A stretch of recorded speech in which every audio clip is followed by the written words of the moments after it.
Welcome to this fifth episode of CRE Mentor. We have the pleasure of having Farouk Gomati as our guest. He is an expert on import and export freight, warehousing, and 3PL. He is the president of Interworld Freight. He's also the founder of Linkcoast. And he's here to give you a lot of insight of, for example, how is the supply chain being impacted at this time? Also, is Mexico and Latin America replacing China in the next 10 or 15 years? Also, the real estate prices, where are they going? What kind of demand or supply we're going to have in the industrial real estate in the near future?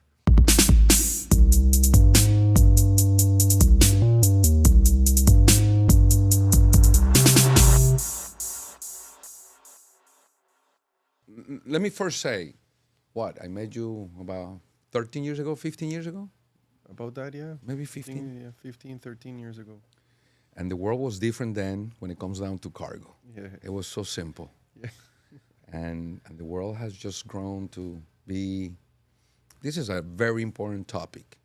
Considering the current state of the economy, how do you see, how does that affect the supply chain in the world? Well, this is a very loaded question. Yes. Because we all know, let's say 3 years ago, nobody knew about supply chain. Like, people would go, supply what, right? But all of a sudden, you got CNN, Fox News talking about a problem in the supply chain, right? Yeah. And nobody knew how important supply chain was until it was disrupted by COVID. Sure. And in my opinion, in my humble opinion, I'm not a PhD masters in global economics, but I have a logistics company, and it's a blessing to have a logistics company because you can see what's happening in the world. For sure. Right? By looking at your warehouse or at the containers that you're moving, you get a sense of what's happening out there. The type of products that is moving around the world. So, pre-COVID, we didn't talk about supply chain. Things were working just fine. All of a sudden, we have a virus that shuts the world down, and by that I mean it literally shut it down. So factories in China closed. So if you were a big importer, retailer, wholesaler in the country, and you move 2,000 containers a year, all of a sudden your factory tells you, buddy, we're closed, we're shut down. Your containers are no longer gonna sell soon, anytime soon. We're shut down, right? And that started like a domino effect, right? Where all of a sudden the vessels started to sail half empty, okay? And the carrier said, we're not gonna lose any money. So what they did is they cut the capacity of the vessel. So let's say they had 15 ships between Shanghai and Los Angeles, and they said, we're not gonna lose money. We're gonna sell, instead of 15, we're gonna sell with 5. But these 5 ships are going to be loaded 100%. What that did was the rates... Spike the rates. Spike the rates, but like never before. I'm telling you, you would pay, pre-COVID, you would pay $3,000 for a container from Shanghai to LA. Walmart, Home Depot, Nike, and also a small importer paying $20,000 for a container. Wow. So it was like tenfold, like 10 times what you, or, more or less 10 times. People started panicking. And it was not only the price of the ocean freight, like the part of the ocean, then the vessel would get to the States, and the terminal was congested because half of the workforce was at home, half of them were dying, nobody knew what was going on. Nobody knew. And then the truckers. So all of a sudden, what you used to pay for, $5,000 to bring in a container worth of $100,000 of products, all of a sudden it would cost you $35,000, $40,000, right?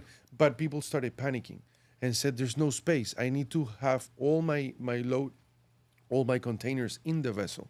So they started paying, and carriers realized, "Wow, people have money; they can pay for it." But it brings me to my second question, I guess, is, let's not call it a war, but the political climate right now that has to affect that area of that freight. What do you think is going to happen? I mean, an area of of the seas are going to be on some level of alert or for import and export. What do you think Yeah, about so it? let me, my opinion, let's talk about the US, the Okay. USA, okay? Because we're here and what I think really happened and will have an impact and a big change within supply chains in the US is that the USA realized we are not supposed to be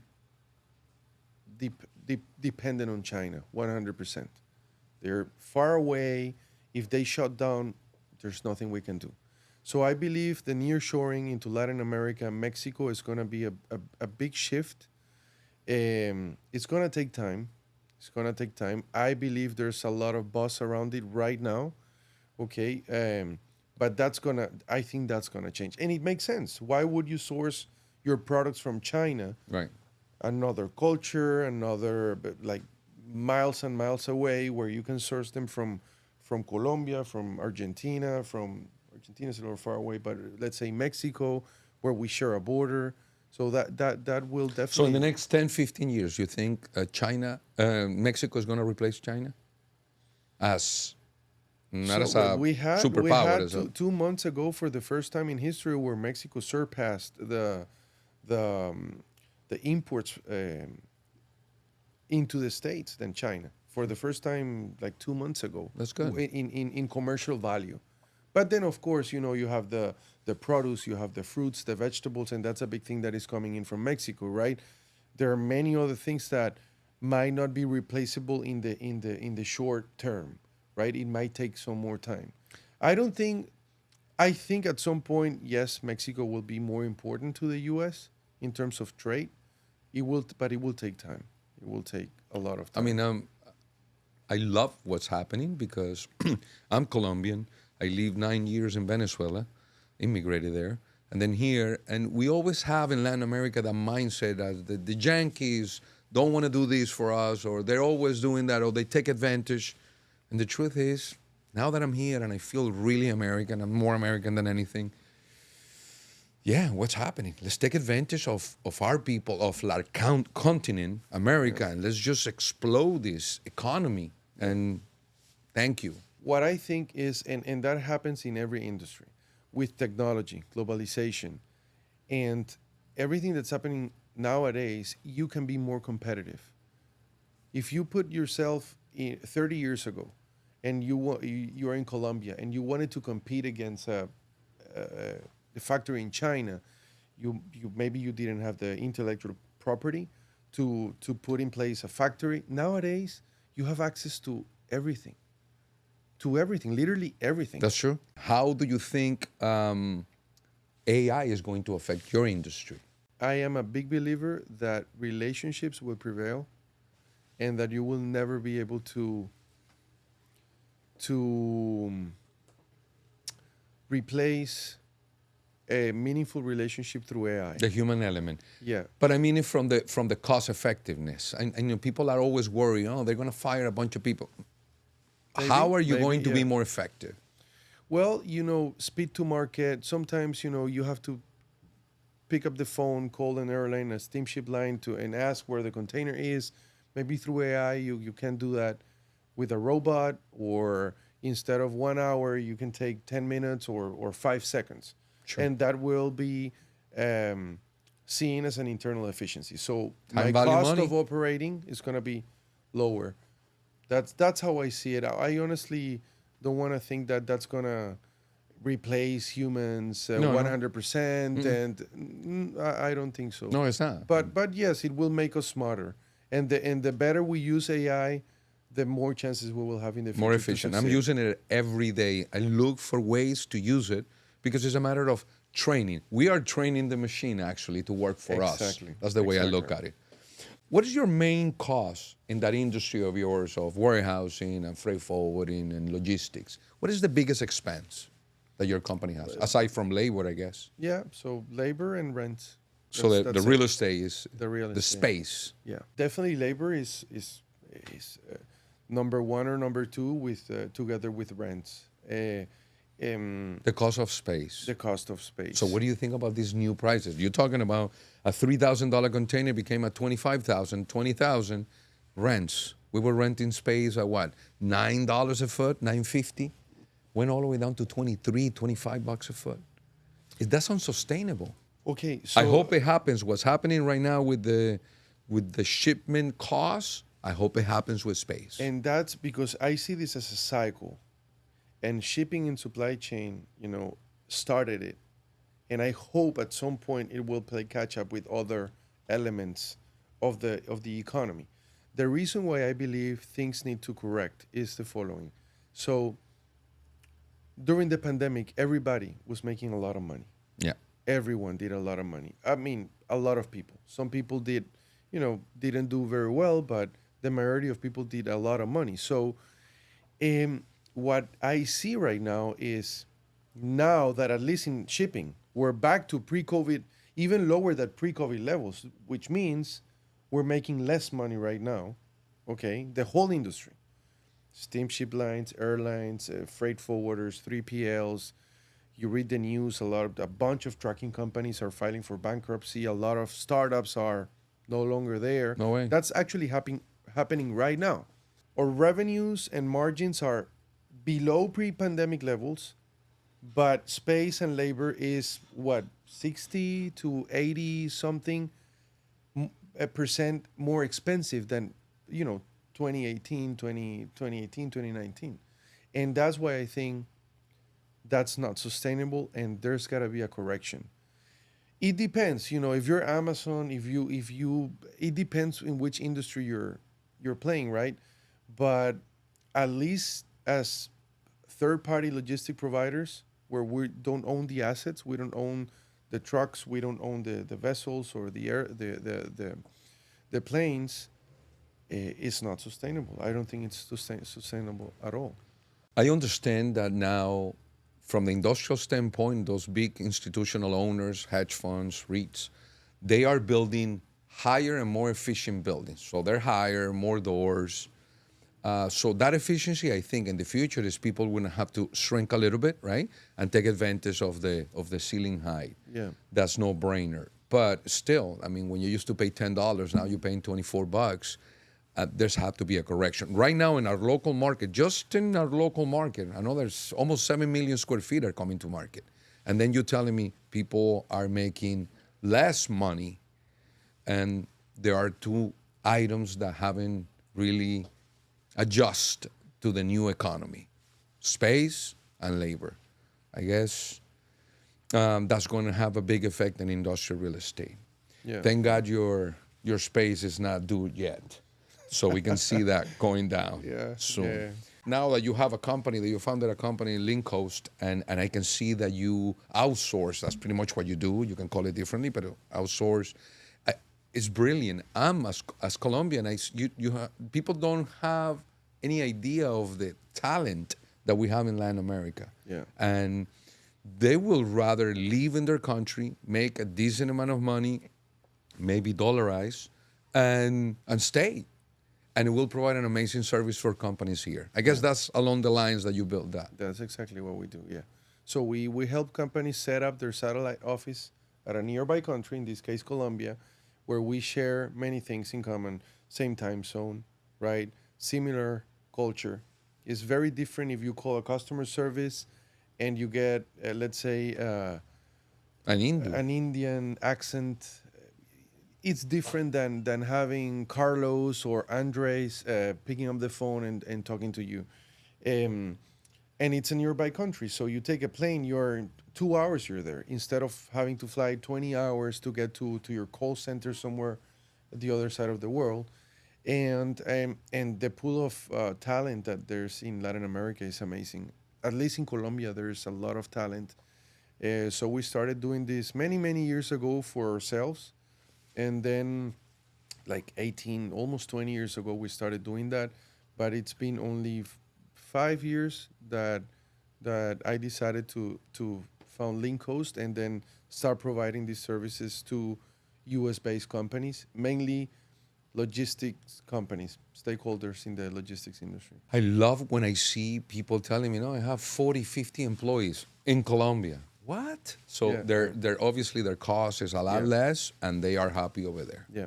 It makes sense for America as a continent to unite and just let's stop that dependency of China. Now we were almost jumping to the same dependency to India. Yeah. I just think it needs to be in the same continent for not only logistic reasons, humanitarian reasons, supporting, but also, there's no really another country in our continent that can really create any conflict with us and put us under the gun like China can.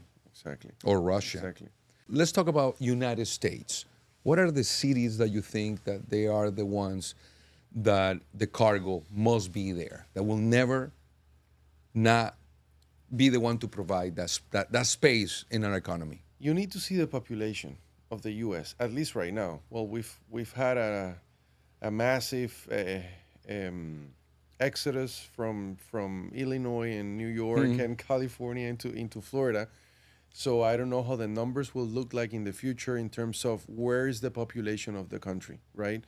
But the population is what drives where the cargo will be, right? So you have. But can you put a port anywhere else? No, I mean there's only really good strategic locations, correct? Exactly. Along the East Coast, you have of course New York, right?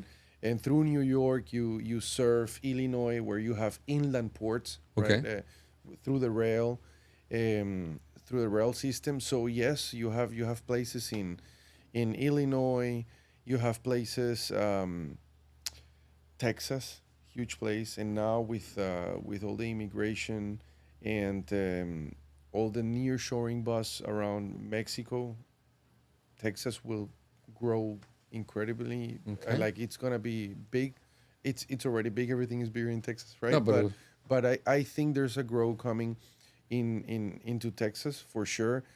Miami, I think we have limited space to grow. Sure. To be honest with you, and the space that we have nowadays, it's getting crowded, right? And let's be honest, you talk Florida, but honestly, you talk Miami, right? You talk Miami-Dade County, Broward, and yes, you have Naples and West Palm Beach and Boca, but that's about it. Then you have Orlando, which is a place that is growing a lot too. I've seen a lot of people moving out of Miami, going up north because it's unsustainable to live here, right? That's actually an article of the Wall Street Journal that came up a month ago, telling about an exodus of people fleeing Miami-Dade County and Broward County because it's too expensive. The trade between Mexico and the U.S. is mainly cross-border. So it's mainly through trucks. Okay. You go to the border in El Paso, in McAllen, and it's an ocean of trucks. It's crazy. If you've I don't know if you've ever been there, but it's crazy. The amount of trucks, thousands and thousands of trucks crossing the border on a daily basis. When you look at the ocean freight opportunities from sailing from the U.S. going into Mexico, you don't have a lot of services. Imagine this is like wanting to book a trip from New York to Mexico City, right? And you just find one option, right? Rather than maybe 20 or For 15. Sure. So what I've seen is that a lot of ocean carriers, steamship lines, are putting direct services into Mexico right now. A lot more than what we had before in the past. What does that mean? They are trying to attract this freight that is coming in from Mexico, and instead of moving it via truck, moving it via ocean, which is a lot more cheaper than trucks. Yeah, but the trucks, you still got to deal with the human element. The guy, has a girlfriend, didn't sleep well. The truck got damaged. Got a flat tire. A lot of ocean carriers doing marketing about their new services into Mexico, for sure. Well, I am excited for what I hear, because I know the rental rates are going to go down. And when that happens, obviously, you know how hard it is to do what we do, and the customers can't even comprehend the amount of money they're going to pay a month. So deals die. They have to merge with other people. They have to just basically give the clients away and just get bought out. You see your clients just disappearing, and I think the smaller companies are struggling big time. I have many colleagues and friends telling me, Farouk, I'm not in the same industry, telling me, Farouk, just decided I'm not going to renew my lease. I've got 6,000, 15,000. I can't afford it. I'm paying $8,000 now. I have to pay 16,000. I can't afford it. So they are trying to outsource, going to 3PL, bigger companies. But guess what? We have the same problem, because right, we have the same problem. So I think there's got to be a correction. Definitely, there's got to be a correction when it comes. We'll to see rates. 2024 for sure. I hope so. I hope so too. I mean, it's not. It doesn't represent to me a benefit to now more money for the rent. Obviously, we get paid more, but you were struggling to getting our customers to do that. Let me give you an insight of the logistics industry. Think about this. MSC last year, after taxes, clean money in the pocket after taxes, they made $100 million daily after taxes. So we're talking $35 billion after taxes. Guess what's happening now? So with all this money in their pockets, everybody got crazy. They started ordering new vessels. So the new vessels that are coming into the market is the highest order book that's been in the history.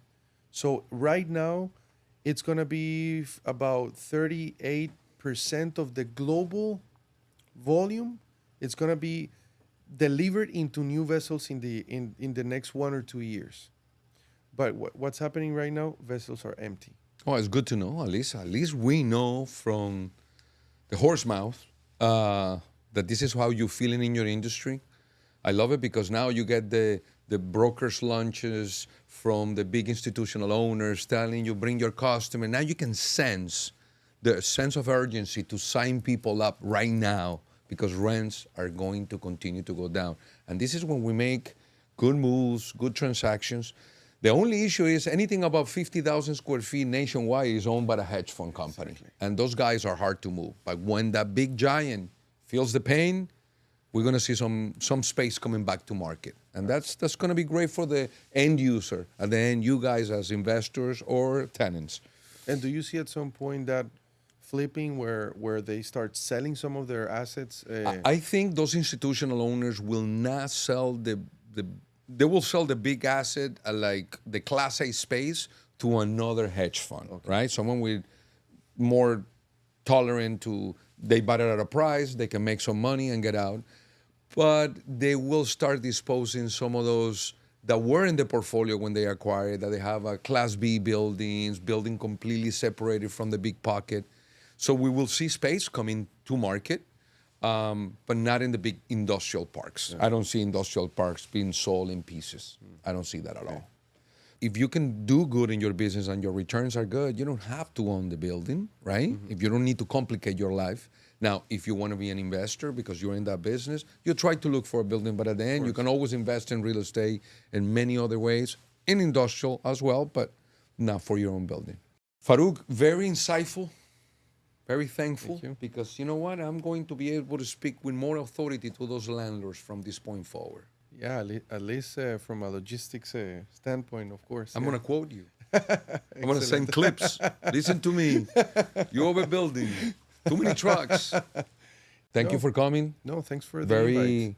Very proud of what you have done. I mean, for when I met you, you were very young. Yeah. Very young. I was playing the drums somewhere in Latin America, yeah. Exactly.